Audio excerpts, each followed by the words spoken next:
চলতি আইপিএলে দারুণ সব পারফর্ম করে সবার নজর কেড়েছিলেন বাংলার কাটার মাস্টার মোস্তাফিজুর রহমান।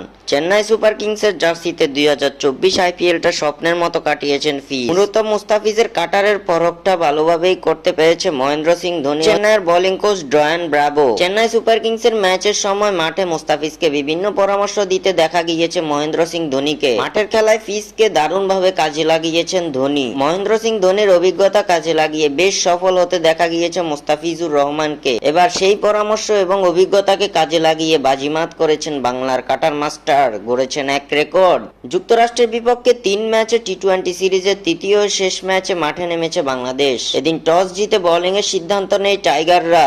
বল হাতে নেমেই যেন আগুন ঝরিয়েছেন বাংলার কাটার মাস্টার মুস্তাফিজুর রহমান। যুক্তরাষ্ট্রের বিপক্ষে এদিন নিজের জাত চিনিয়েছেন ফিজ। যুক্তরাষ্ট্রের ব্যাটারদের রীতিমতো নিজের কাটা দিয়ে নাচিয়ে ছেড়েছেন ফিজ। এদিন 2.5 ইকোনমি রেটে 4 ওভার বোলিং করে মাত্র 10 রান দিয়ে তুলে নিয়েছেন 6টি উইকেট। 24 বলের মধ্যে 1 ওভার মেইডেন দেওয়ার পাশাপাশি 19 বলই ডট দিয়েছেন বাংলার কাটার মাস্টার, যার মাধ্যমে টি-20তে বাংলাদেশিদের মধ্যে সেরা বোলিং ফিগারের রেকর্ড গড়েছেন বাংলার কাটার জাদুঘর মুস্তাফিজুর রহমান। এর আগে বাংলাদেশি হিসেবে এই রেকর্ড গড়েছিলেন ইলিয়াস সানি। 2012 সালে টি-20তে 4 ওভার বোলিং করে 13 রান খরচায় 5 উইকেট শিকার করেছিলেন তিনি।